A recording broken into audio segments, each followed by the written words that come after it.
देव सवितर्दुरितानि परासो यद भद्रं तन्नासो तू सर्वेश सकल सुखदाता शुद्ध स्वरूप विधाता है।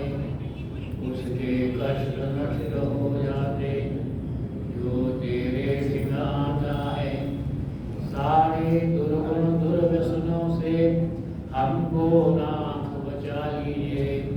मंगलमय गुण कर्म पदार्थ प्रेम सिंधु हमको दीजिए।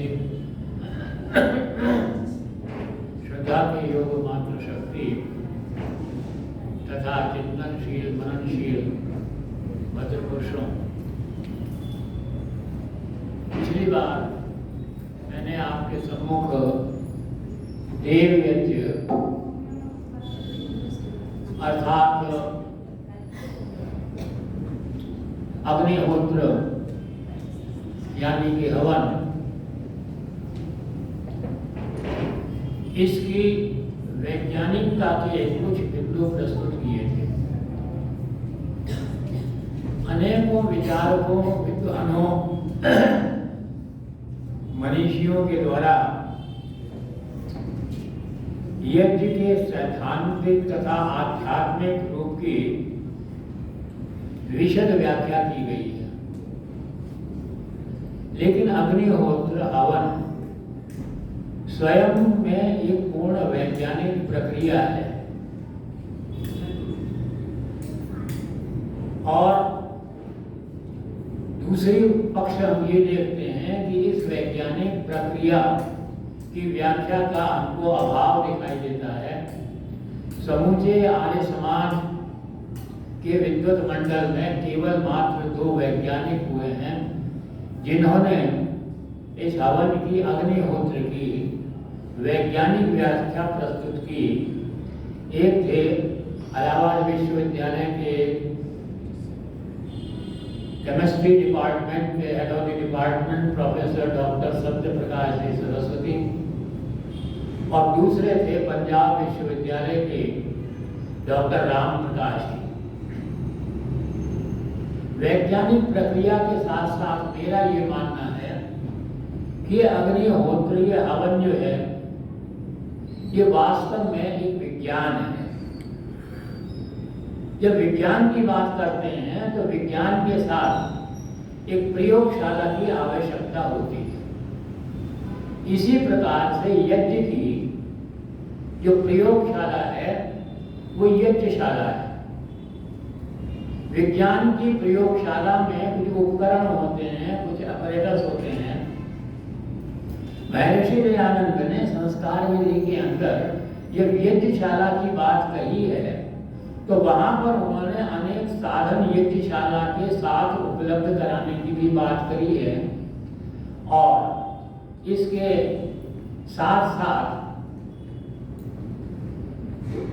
यज्ञ कुंड है वो एक निश्चित आकार का, निश्चित परिमाप का, निश्चित आकृति का बनाने की बात कही है। पात्र हैं उनके बारे में भी जो है कुछ विशेषताएं, स्पेसिफिकेशंस बताए हैं। तो वास्तव में इस प्रयोगशाला के ये सब उपकरण हैं और इसके अंदर समिधा है, घी है, सामग्री है, कपूर है, इस प्रकार से अनेक पदार्थ हैं जिनका दहन होता है और अनेकों तापक्रमों के ऊपर अग्नि ज्वाला प्रज्वलित की जाती है। अनेकों तापक्रम होते हैं, उसके अंदर अनेकों प्रकार की रासायनिक प्रक्रियाएं होती हैं और उनके परिणाम स्वरूप जीवनदायिनी अनेक पदार्थ आणविक और परमाणुविक रूप में जो है उनका निर्माण होता है, जो समूचे वातावरण में, समूचे पर्यावरण में फैल जाते हैं और हमको हर प्रकार से लाभ प्रदान करते हैं। तो इस प्रकार से ये जो वैज्ञानिक प्रक्रिया है इसका एक कार्य जो है वो तो पर्यावरण का निर्माण करना है, वातावरण को शुद्ध करना है, क्योंकि हम अपने जीवन में प्रदूषण फैलाते जाते हैं, दूर कम करते हैं। इसके साथ साथ और अनेकों विशिष्ट कार्य भी जो है वो यज्ञ के हमको इतिहास के अंदर देखने को मिलते हैं।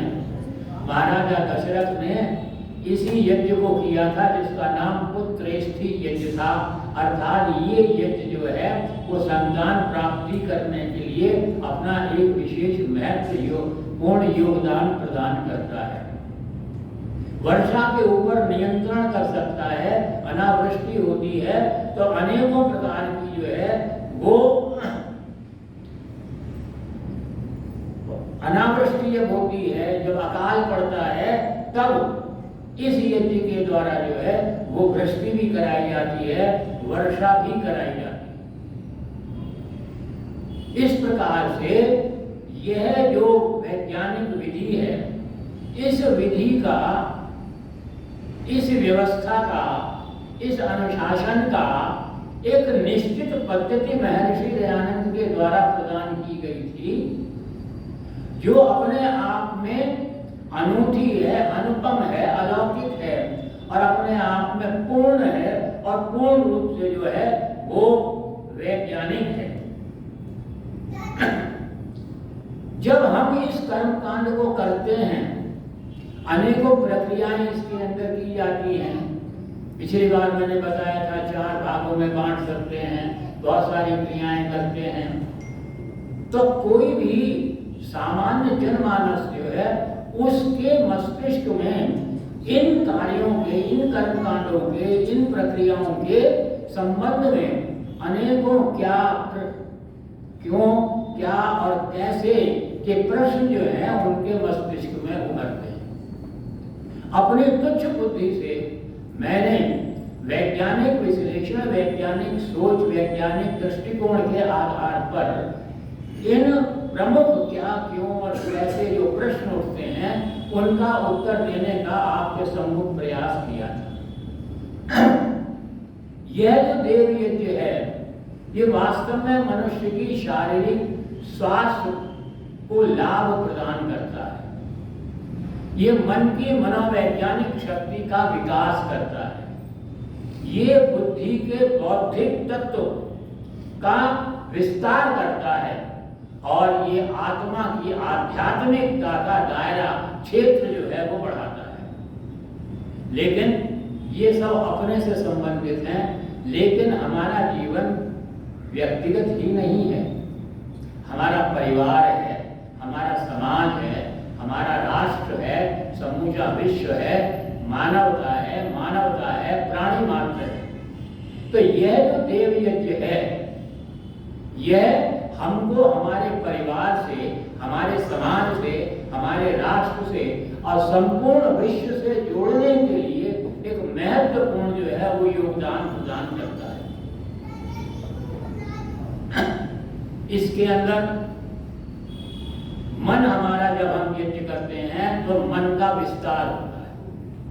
उस मन के विस्तार से प्रेम उपजता है, प्रेम बढ़ता है, स्नेह बढ़ता है और प्रेम और स्नेह के साथ साथ उतना ही आनंद का दायरा जो है वो बढ़ता चला जाता है।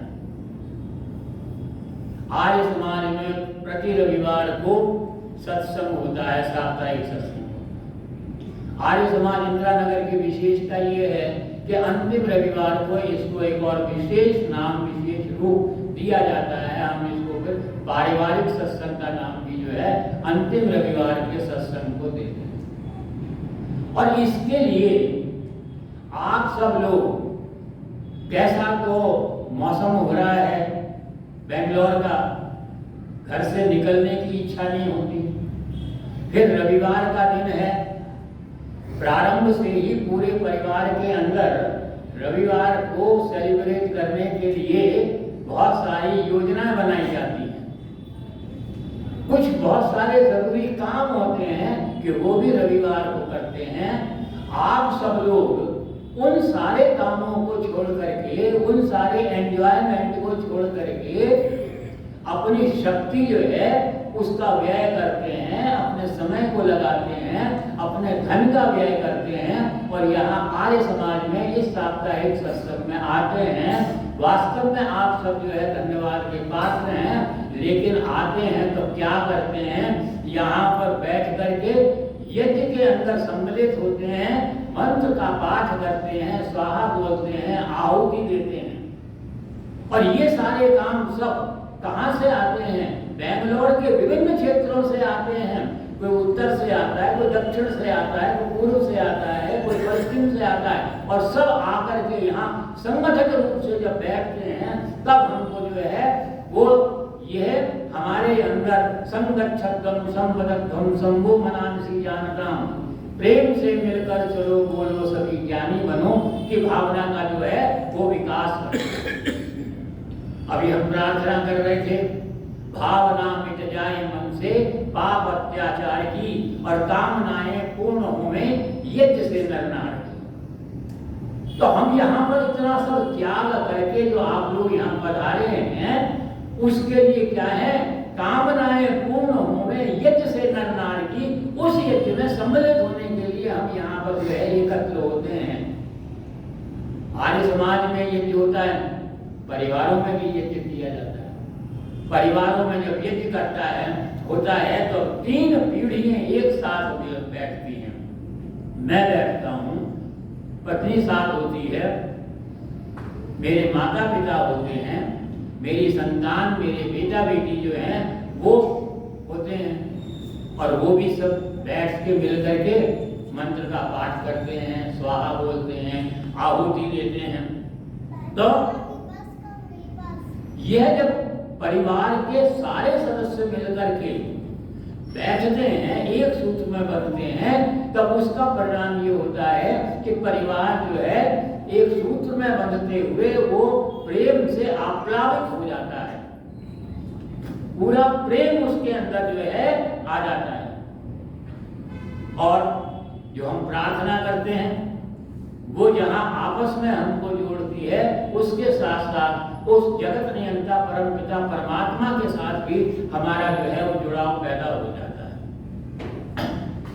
मैं आपसे निवेदन करूं, आज से 25-26 वर्ष पहले मेरी एक बेटी बेंगलोर में आई, थोड़े दिनों बाद मेरा बेटा भी यहाँ आया, फिर दूसरी बेटी भी यहाँ आ गई, मेरे भाई की बेटी भी यहाँ आ गई। और मेरा कार्यक्रम क्या रहता था कि वर्ष में 1 बार या 2 बार कुछ दिनों के लिए 15-20 दिन के लिए बेंगलोर आता था, वापस अपने घर राजस्थान चला जाता था।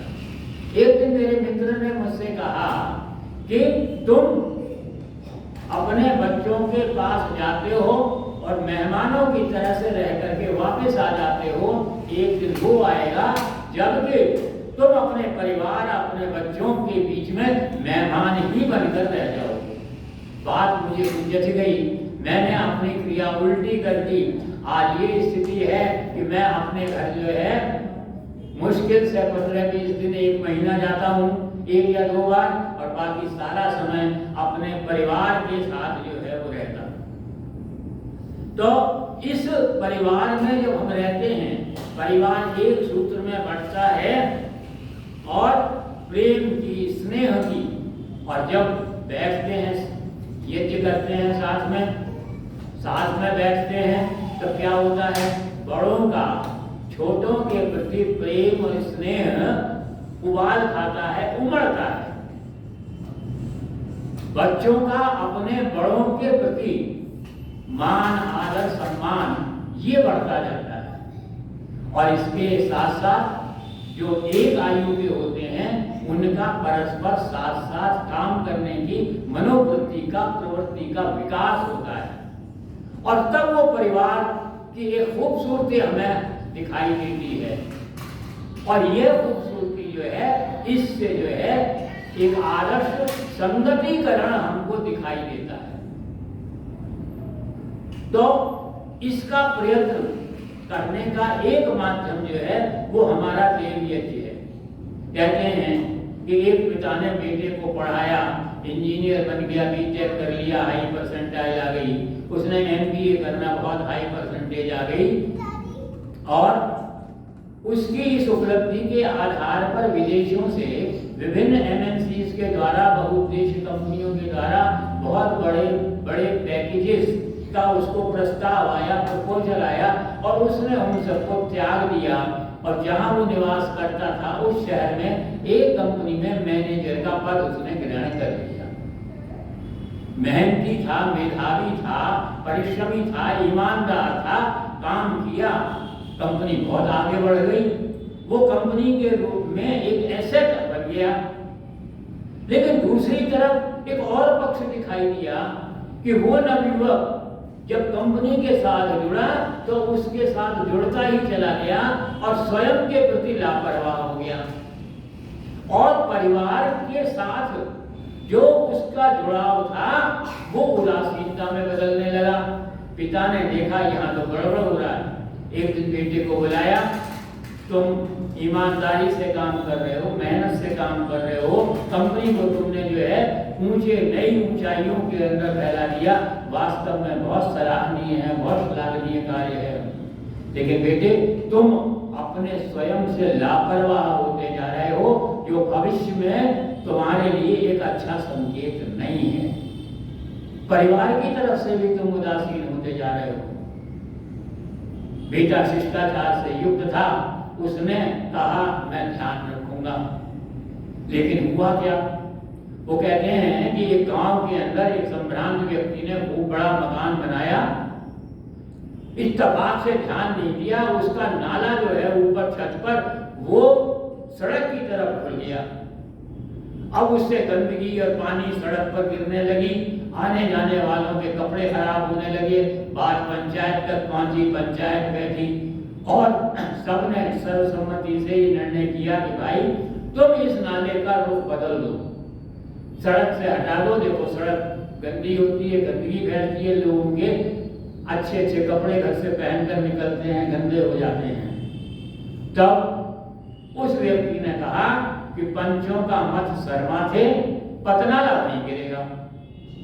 लेकिन यही स्थिति इस नवयुवक के साथ हुई कि पतनाला वहीं गिरता रहा। बाप ने सोचा ये बेटा जो है ये तो बहुत आगे बढ़ गया, लेकिन मैं भी तो इसका बाप हूं, मैं इसको ठीक करूंगा। एक दिन मई जून की तपती दोपहर थी, 47-48 डिग्री टेम्परेचर था, सूरज की किरणें जो है वो अग्नि का जो है वर्षा कर रही थी, धरती तप रही थी, लू चल रही थी, ठहरना मुश्किल था। ऐसे में उन महाशय ने अपने छोटे से अबोध पोते को, जो बहुत नाजुक था, नरम था, छोटा सा बच्चा था, गोदी में उठाया और उस अपने बेटे की साइड पर उसके कार्यस्थल पर पहुंच गया। बेटा जो है वो पहली मंजिल पर कुछ इंस्पेक्शन कर रहा था, अचानक उसकी निगाह नीचे पड़ी, पिता को देखा, कहने लगा अरे बाबूजी आप बिना सोचे समझे कोई काम करते हो, इतनी गर्मी है, आपको कुछ हो जाएगा, ये हो जाए, ये बात कर रहा था। देखा उनकी गोदी में उसका खुद का बेटा, और ये आपने क्या किया? आप बिल्कुल सोचना समझना बंद कर दिया, आप बिल्कुल सठिया गए हो, जल्दी से लेकर जाओ, इस बच्चे का क्या होगा? पिता बोले जब तक मेरा बेटा जो है वो इस धूप और इस गर्मी के अंदर बिना खाए पिए रहेगा, तब तक तेरा बेटा भी यहीं पर रहेगा। अब यह जो तीर निशाने पर बैठा, तब उसने विचार किया, घर आया, हाथ पैर धोए, सबने बैठ करके जो है वो प्रेम से जो है वो लंच किया और जो खामी थी उसके अंदर, जो एक सामंजस्य बिगड़ गया था, वो एक सामंजस्य स्थापित हो गया परिवार के अंदर। तो इस प्रकार से हम देखते हैं कि परिवार एक सूत्र में बढ़ता है, लेकिन परिवार तो परिवार है। परिवार में हमेशा सुख तो नहीं होता, परिवार में सुख भी आते हैं, परिवार में दुख भी आते हैं। जब परिवार में सुख आते हैं तो परिवार के सारे सदस्य सुख की अनुभूति करते हैं, आनंद उत्सव मनाते हैं, प्रसन्नता जाहिर करते हैं, पूरी तरह से एंजॉय करते हैं। लेकिन केवल सुखी तो नहीं आते, दुख भी आते हैं। तो परिवार के सभी सदस्य आपस में दुख को बांटते हैं और कहा यह जाता है कि सुख बांटने से बढ़ते हैं, दुख बांटने से कम होते हैं। तो इस प्रकार से परिवार पर आने वाले सुख और दुख यह सब जो है परिवार के संगतिकरण को मजबूत बनाते हैं। इस प्रकार से यह देव यज्ञ जो है स्वयं में केवल एक ही दिशा में प्रभावी नहीं होता, बल्कि हमारे जीवन की विविध दिशाओं का नियंत्रण इस यज्ञ के द्वारा होता है। और इस यज्ञ देव यज्ञ के बाद दूसरा यज्ञ आता है पितृ यज्ञ। अब पितृ यज्ञ वो होता है जिसमें कोई यज्ञशाला नहीं होती, कोई हवन कुंड नहीं होता, कोई समिधा नहीं होती, कोई अग्नि नहीं जलाते, कोई मंत्र पाठ नहीं करते, कोई स्वाहा नहीं बोलते, कोई आहुति नहीं देते। यह जो पितृ यज्ञ है ये देव पूजा संगतिकरण और दान के माध्यम से किया जाता है। लेकिन सबसे बड़ी विडंबना ये है कि यह पितृ यज्ञ पांचों महायज्ञों के अंदर जितनी विकृति इस पितृ यज्ञ में आई उतनी विकृति हमें कहीं दूसरी ओर दिखाई नहीं देती। क्यों? क्योंकि कहा ये गया जैसे संध्या प्रतिदिन करनी चाहिए, जैसे हवन प्रतिदिन करना चाहिए, ऐसे पितृ यज्ञ भी प्रतिदिन होना चाहिए। अब स्वार्थी लोगों ने शॉर्टकट ढूंढना शुरू किया और ये पाखंड के और अंधविश्वास के और आडंबरों के ठेकेदारों ने क्या किया कि ये कहा कि भाई साल में 15 दिन एक पक्ष जो है वो पितरों के हवाले कर देते हैं और उसको श्राद्ध पक्ष कहा गया। और उसमें भी सबसे बड़ी विडंबना ये है, सबसे अविवेकपूर्ण और मूर्खता की बात ये है कि पितर जो है वो उनको माना गया जो दिवंगत हो गए, जो है ही नहीं, जिनका अस्तित्व ही नहीं है।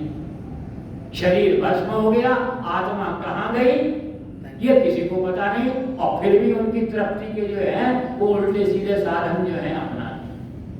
लेकिन पितृ यज्ञ कहिए या इनका श्राद्ध पक्ष कहिए, 3 शब्द ये प्रयोग में लाते हैं जो पितृ यज्ञ के लिए नितांत आवश्यक हैं। और पहला है श्राद्ध, दूसरा है पितर और तीसरा है तर्पण। श्राद्ध शब्द श्रद्धा से बना है जिसका अर्थ होता है रेवरेंस, डीप रिस्पेक्ट, अपने हृदय के अंत स्थल से निकलने वाला उच्च कोटि का जो मान है, सम्मान है, वो श्रद्धा के रूप में आता है। पितर इन्होंने तो कह दिया होते ही नहीं। अगर हम शास्त्रों को देखें तो शास्त्रकार कहता है कि पितर कौन होते हैं? माता, पिता, गुरु, आचार्य, अध्यापक, दादा दादी, नाना नानी, परिवार के जितने बड़े हैं वो सब पितरों में आते हैं। और पितर शब्द पितृ से बना है और पितृ का अर्थ होता है रक्षा करने वाला। इसका मतलब ये है कि जो हमारी रक्षा करते हैं, जो सुरक्षा कर्मी हैं, जो सैनिक हैं, वो भी पितर हैं। और हमारे स्वयं के अस्तित्व को बनाए रखने वाले जो किसान हैं, अन्नदाता हैं, वो भी पितर हैं। तो ये वास्तव में पितर हैं। इतिहास साक्षी है इस बात का। महाभारत का युद्ध कुरुक्षेत्र के मैदान में शुरू होने वाला था। कौरवों और पांडवों की सेनाएं आमने सामने खड़ी थी, रणभेरी बजने वाली थी। इतनी देर में अर्जुन ने अपने सारथी कृष्ण से कहा कि मेरा रथ दोनों सेनाओं के बीच में ले जा करके खड़ा कर दो। अर्जुन ने उस समय दोनों सेनाओं में को देखा निहारा। तो महाभारतकार लिखता है तब अर्जुन ने दोनों सेनाओं में अपने पितरों को देखा। वो पितर कौन थे? वो पितर दादा थे, पितामह थे, भीष्म पितामह। वो पितर गुरु थे, वो पितर चाचा ताऊ थे, वो पितर भाई थे, वो मामा थे, वो दूसरे संबंधी थे, वो मित्र थे। तो ये सारे पितरों को देखा। इसका अर्थ ये है कि ये पितर जो हैं ये मृत्यु वाले मरे हुए नहीं बल्कि जीवित ही जो है वो पितर होते हैं। अब तीसरा शब्द आता है तर्पण। तर्पण का अर्थ ये है कि इनको तृप्त किया जाए, इनको संतुष्ट किया जाए, इनको प्रसन्न किया जाए। तो अब इनको प्रसन्न, इनको तृप्त जो है वो कैसे किया जाए? तो इसीलिए वो तृप्त एक दिन में नहीं हो सकता। उसके लिए हमको प्रतिदिन पितृ यज्ञ करना होगा। अब पितृ यज्ञ क्या है? देखिए, जितने मैंने आपको नाम बताए, माता पिता दादा दादी नाना नानी गुरु, जो गुरु ही हैं, चाचा फूफा मामा मौसा जो भी हैं, वो जब आप पैदा होते हैं उसके बाद आपके पालन पोषण में, आपके विकास में, आपके स्वास्थ्य के लिए, आपका कैरियर बनाने के लिए क्या करते हैं? संघर्ष, कुछ ना कुछ संघर्ष हर व्यक्ति करता है, कुछ त्याग हर व्यक्ति करता है, कुछ धन हर व्यक्ति करता है, कुछ दुख झेलता है। जो सुख मिलना है, लेकिन बच्चे के लिए ये काम करना है तो सुख की जगह दुख को जो है वो अपनाता है। तो इस प्रकार से इनका हमारे ऊपर एक कर्जा हो जाता है, जिस ऋण हो जाता है, उस ऋण को पितृ ऋण कहते हैं। और उस पितृ ऋण से पूर्ण होने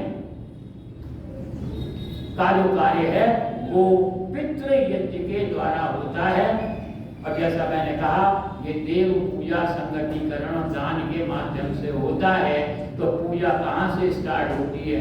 अक्सर बात आती है, मैं कहता हूँ कि ईश्वर की पूजा नहीं होती, क्योंकि ईश्वर को तृप्त करने की आवश्यकता नहीं है, ईश्वर को पुष्ट करने की आवश्यकता नहीं है, ईश्वर की कमियों को पूरा करने की आवश्यकता नहीं है।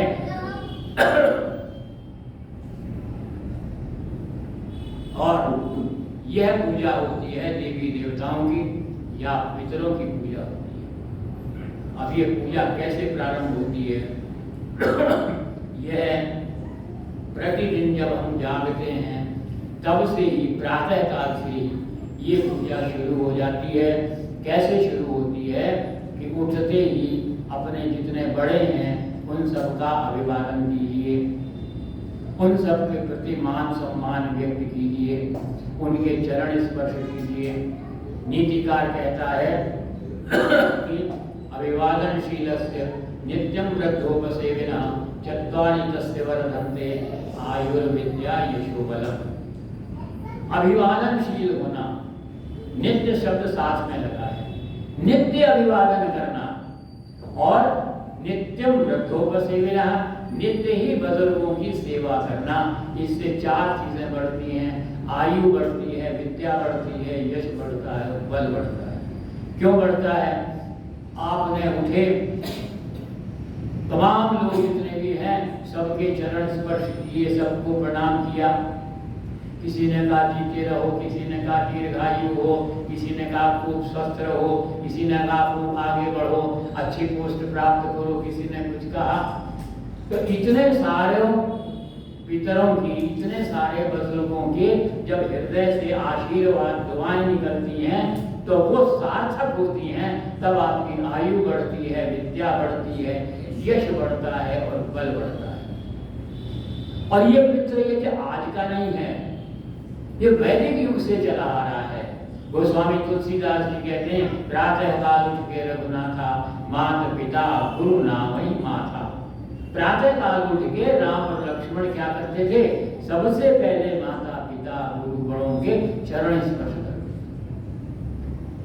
महर्षि वाल्मीकि भी कहते हैं, विश्वामित्र के आश्रम में जब विश्वामित्र ब्रह्म मुहूर्त में कहते हैं उठो, उठते ही सबसे पहले बड़ों का, ऋषियों का, मुनियों का, वहां तो वही होते थे आश्रमों में, उनका जो है अभिवादन करते थे, उनके चरण स्पर्श करते थे। तो क्या केवल चरण स्पर्श करने से, केवल अभिवादन करने से हमारा पितृ यज्ञ जो है वो पूरा हो जाता है?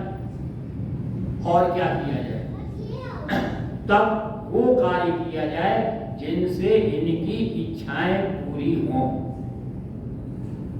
और उसमें भी अपना ही स्वार्थ है।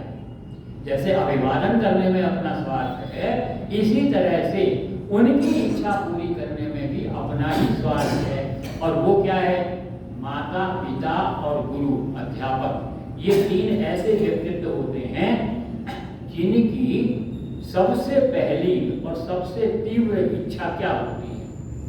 हर माता पिता ये जानते हैं, उसकी पहली इच्छा ये होती है कि मेरा बेटा, मेरा बेटी मुझसे आगे बढ़े, स्वास्थ्य में मुझसे अच्छा हो, मुझसे अधिक आयु प्राप्त करे, मुझसे अधिक पढ़ाई करे, मुझसे अधिक ज्ञान प्राप्त करे, मुझसे ऊंची पदवी प्राप्त करे, मुझसे ज्यादा कीर्ति प्राप्त करे, यश प्राप्त करे, ये इच्छा होती है। तो यह इच्छा, अगर हम उनकी इच्छाएं पूरी करते हैं तब तो हमारा निजी स्वार्थ भी उसके अंदर पूरा होता है। अब इच्छाएं पूरी करें तो कैसे पता लगे कौन सी इच्छाएं हैं? तो दूसरी बात आ जाती है कि उनको प्रसन्न करें। अब प्रसन्न करें तो कैसे करें? उनकी आवश्यकताओं की पूर्ति करें। यह जो स्थिति है, जो पितरों की स्थिति है, वो वास्तव में गृहस्थ के बाद के वानप्रस्थ संन्यास आश्रम की स्थिति होती है। वो रिटायरमेंट की एज होती है, वृद्धावस्था की होती है, और उसके अंदर जो है शरीर जो है वो क्षीण होने लगता है, अंग काम करना कम कर देते हैं, आंखें कम देखने लगती हैं, कान कम सुनने लगते हैं, याददाश्त कमजोर हो जाती है, कमर में दर्द रहने लगता है, चलने में दिक्कत होती है, घुटने में तकलीफ हो जाती है, तब किसी सहायता की आवश्यकता है। और इस सहायता को, ये सहायता कैसे पूरी होगी? ये सेवा से पूरी होगी। तो अर्थात पितृयज्ञ के अंदर जो अगला कार्य है वो है सेवा करना। अब सेवा करना, अब आजकल की जो हमारी सामाजिक संरचना क्या है, सुबह ही सुबह जो है तैयार होते हैं और सब अपने काम पर चले जाते हैं, रात को 10 बजे घर वापस आते हैं, सेवा कहाँ से करेंगे? तो भाई ये सामाजिक व्यवस्था में से ही हमें अपनी व्यवस्था ढूंढनी पड़ेगी। ये व्यवस्था तो है, लेकिन क्यों जाते हैं? क्योंकि आज का समाज जो है वो बाजार बन गया है। आज मार्केटिंग हो रही है सब जगह, सब मार्केटिंग कर रहे हैं। अब मार्केटिंग कर रहे हैं तो सेवा भी हमको मार्केट से प्राप्त हो सकती है। हम सेवा भी जो है खरीद सकते हैं। हम कोई पेड सर्वेंट रख सकते हैं, नर्स रख सकते हैं, केयर टेकर रख सकते हैं। अब वो आपकी आवश्यकताओं की, आप सुबह उठते हैं, पहले बच्चों के भी बिस्तर संभाल देते थे, अब अपनी रजाई नहीं संभाली जाती, तो आपकी कोई बिस्तर सही कर दे। पहले कैसे ही जो है नित्य कार्य कर लेते थे, कैसे ही ठंडा पानी हो कुछ हो, अब थोड़े गर्म पानी की आवश्यकता होती। देखा मुझको भी आवश्यकता हुई यहाँ पर गर्म पानी की, तब क्योंकि मैं भी हूँ तो उसी श्रेणी में, तब कोई चाहिए जो भाई नित्य कर्म करने के लिए गर्म पानी दे दे, खाने पीने की नाश्ते की सही व्यवस्था हो, दवाई समय पर मिल जाए। अगर चारपाई पर पड़ा रहूंगा तो सब ये कहेंगे बुढ़े ने खटिया पकड़ ली, तो किसी तरह से खटिया से उठूं चलूं तो चलूं, पैदल चलूं या वॉकर से चलूं या व्हील चेयर से चलूं, लेकिन एक सहायक की जो है मुझको आवश्यकता होती है। तो ऐसी स्थिति में हम सेवा को बाजार से खरीद के भी जो है अपने पितरों को प्रदान कर सकते हैं और पितृयज्ञ कर सकते हैं। लेकिन इसके साथ साथ एक महत्वपूर्ण बात और है, बिंदु और है, जो पितृयज्ञ का महत्वपूर्ण बिंदु है, और वो है शुश्रूषा। शुश्रूषा में क्या है भाई? जब आपके पितर, आपके माता पिता दूसरे बड़े युवा अवस्था में थे, कार्य क्षेत्र में थे, घर से निकलते थे, कार्य क्षेत्र पर पहुंचते थे, तो बहुत से लोग उनसे ऊपर के होते थे, उनके अधिकारी होते थे, जिनके आदेशों का वो पालन करते थे। कुछ उनके सबॉर्डिनेट होते थे, उनके अधीनस्थ होते थे, जिनको वो आदेश देते थे, आदेशों का पालन करवाते थे। कुछ बराबर के थे जो साथ साथ मिलकर के चिंतन से, मनन से, विचार से, वार्तालाप से कार्य को आगे बढ़ाते थे। लेकिन अब सेवानिवृत्त हो गए, रिटायर हो गए। अब जो सैकड़ों आदमियों का संपर्क था, आपसे कांटेक्ट था, वो सारे सूत्र खत्म हो जाते हैं और आप अकेले रह जाते हैं घर पे। तब घर पे जो है अकेलापन होता है, और उस अकेलेपन के अंदर किसी भी ऐसे व्यक्ति के पास आप जाएं तो उसकी एक ही इच्छा होती है कि काश कोई 15 मिनट मेरी पास बैठ करके मेरी बात सुन ले। तो यहाँ आपका इन्वॉल्वमेंट, आपकी आवश्यकता है, और वो आवश्यकता आपको पूरी करनी पड़ेगी। लेकिन इसमें भी अनेकों समस्याएं हो जाती हैं। आदमी की मनोवृत्ति बदल जाती है, प्रवृत्ति बदल जाती है। आप किसी भी बुजुर्ग के पास जाकर के बैठे हैं तो वो चाहेगा भाई ये मेरे पास बैठे, और वो क्या करेंगे, अपने संस्मरण सुनाने शुरू कर देंगे। मैं तो प्रतिदिन अनुभव करता हूँ, आज की साक्षी है इस बात के। एक सज्जन है, 98 वर्ष के हैं, वही कथा कहानी जो है रोज उनके जीवन की जो है सुनने को मिलती है। लेकिन पितृ से क्या होगा, आप अगर उससे दुखी हो गए, उससे बोर हो गए तो पितृ यज्ञ नहीं हुआ। आपको मनोवैज्ञानिक ढंग से उनकी बात सुननी है। और फिर दूसरा अंतर क्या है, आप में, उनमें, पितरों में और आप में 3 पीढ़ियों का लगभग अंतर है। तब सामाजिक मान्यताएं और थी, आज सामाजिक मान्यताएं और हैं। आप उन सामाजिक मान्यताओं को लिए बैठे हैं, आज वो सामाजिक मान्यताएं स्वीकार नहीं है समाज के अंदर। तो हो सकता है वो अगर कोई बात कहें तो वो गलत है, और मैं तो कहता हूँ कभी कभी वो सारी बातें गलत ही होती हैं। और उस समय अगर आप जो है दुखी हो जाते हैं, तब इसका मतलब पितृ यज्ञ पूरा नहीं हुआ। आपको अपनी कुशलता का, अपनी दक्षता का, अपने मनोवैज्ञानिक सोच का उसका करना होगा। सुन लीजिए, बाद में कभी अखबार में कोई इस तरीके की खबर आती है, कोई टीवी में आती है, तो कह दीजिए बाबूजी उस दिन आप ये कह रहे थे, ये देखो अखबार में ये है, सही बात ये है। तब तक उनका भी जो है पारा नीचे आ जाता है। तो इस प्रकार से जो है वो हमें उनकी जो है आवश्यकताओं की पूर्ति करना शुश्रूषा के अंदर जो है आता है। अगर हम शुश्रूषा करते हैं तो पितृ यज्ञ करते हैं। हिमांशु जी बैठे हुए हैं, वैसे व्यक्तिगत बातें नहीं करनी चाहिए। इनकी माता जी थी, अतिव्रत थी, मैं अक्सर जाता था और भी लोग जाते थे। सबसे पहले हिमांशु जी अपनी माता जी के पास हमको ले जाते थे, उनसे परिचय कराते थे, वो अपनी बातें करती थी, हमारा भी कुछ ज्ञान बढ़ता था, हमें भी उनके अनुभव का लाभ मिलता था। तो वो वास्तव के अंदर पितृ यज्ञ है। और यह जो शुश्रूषा है, जैसे जैसे उम्र बढ़ती है वैसे ही वैसे ज्यादा कठिन होती जाती है। कहते एक व्यक्ति था, बहुत अधिक आयु की थी, 80 के ऊपर से तो नहीं कहूंगा, मैं खुद 80 से ऊपर का हूँ, 85-90 साल के थे, रोगी थे, हॉस्पिटल में भर्ती हुए। थोड़े दिनों उनका इलाज हुआ। इलाज होने के बाद जो है कुछ दिनों के बाद डॉक्टर्स ने बुलाया बेटे को, बोला साहब जितना हमसे हो सका हमने कर लिया, अब इनको दवा की नहीं, दुआ की जरूरत है, इनका अंतिम समय आ गया है, आप जाइए और इनकी सेवा कीजिए।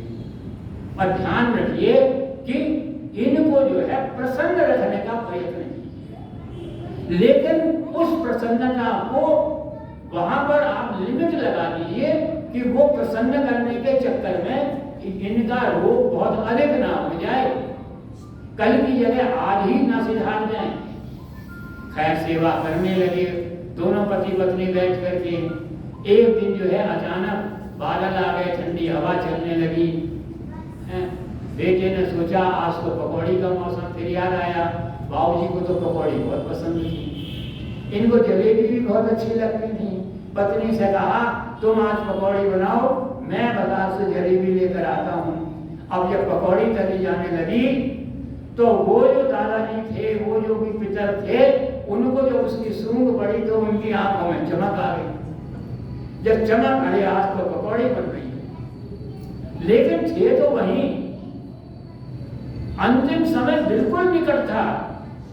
बेटा आया, एक प्लेट में जलेबी ली, एक में पत्नी जो है वो एक में पकौड़ी लाई, थोड़ा सा टुकड़ा पकौड़ी का दिया, बाबूजी चेक कर देखिए। बेटे ने कहा मैं जलेबी लाया हूँ, जलेबी चेक कर देखिए। अब दोनों अपनी इच्छा की चीजें आ गई, तब तो कहना ही क्या है। अपने हृदय के अंतर से जो आशीर्वाद निकले उनकी कोई भी सीमा नहीं रही। लेकिन वो जलेबी और वो पकौड़ी थोड़ी सी खा करके ही अपनी जीवन यात्रा उन्होंने पूरी कर ली। लेकिन धन्य है वो पति और पत्नी जिन्होंने अंतिम समय तक उनकी जो है शुश्रूषा करी थी। तो इसलिए पितृ यज्ञ के अंदर शुश्रूषा और ज्यादा आवश्यक है। अब इसके बाद एक तीसरा बिंदु और आता है पितृ यज्ञ का, और वो पितृ यज्ञ का तीसरा बिंदु है उत्तराधिकारी होना। अब जहां उत्तराधिकारी होने की बात होती है तो वहां क्या आता है? जमीन आती है, जायदाद आती है, दुकान आते हैं, मकान आते हैं, जेवर आते हैं, सोना चांदी आता है, धन दौलत आता है। केवल इनके उत्तराधिकारी नहीं होते। पितृ यज्ञ के अंदर आपको उत्तराधिकारी होना होगा। किसका? आपके कुल का, आपके वंश की जो मान्यताएं हैं, आपके वंश की, आपकी कुल की जो मर्यादाएं हैं, आपके वंश की, आपके कुल की जो प्रतिष्ठाएं हैं, आप उनके उत्तराधिकारी हैं।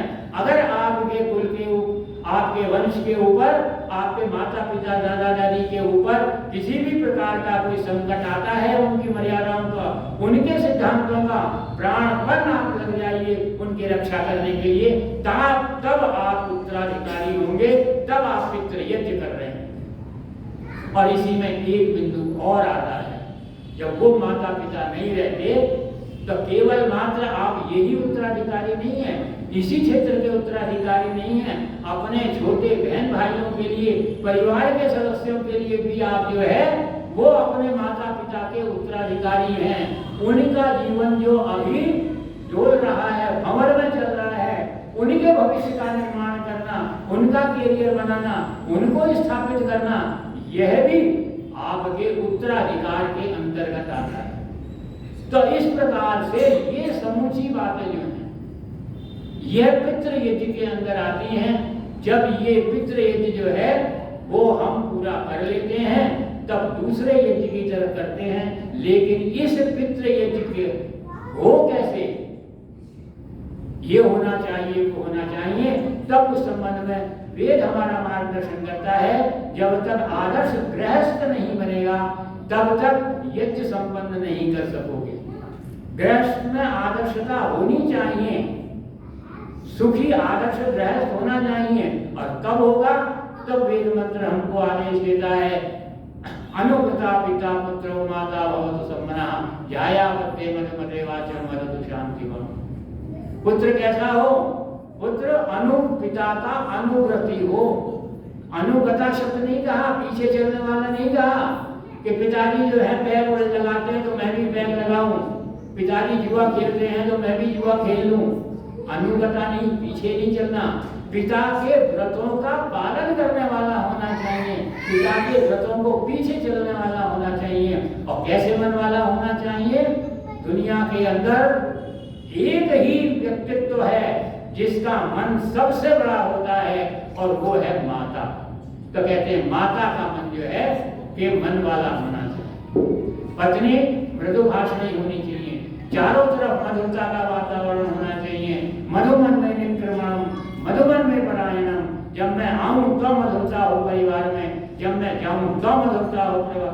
जब ये विचारधारा होगी तो वो आदर्श परिवार होगा। वेद हमको क्या कहता है? वेद कहता है भाई भाई से द्वेष ना करे, बहन बहन से द्वेष ना करे, भाई बहन से द्वेष ना करे। जब ये स्थितियां होती हैं तब आदर्श परिवार होता है। और जब आदर्श परिवार होता है तब वहां पर हमारे पंच महायज्ञ जो हैं वो सदा ही संपन्न होते चले जाते हैं। तो इस प्रकार से जो हमारी वैदिक संस्कृति है, जो आश्रम व्यवस्था को समय हो गया, बात तो ये भी करनी थी कि केवल मैंने उनकी बात कर ली कि पितरों को ये करो, लेकिन पितरों का भी तो कोई कर्तव्य होता है। पितरों को भी तो किसी बात का ध्यान रखना चाहिए, नहीं रखना चाहिए। वो भी तो आश्रम जो है वानप्रस्थ आश्रम है।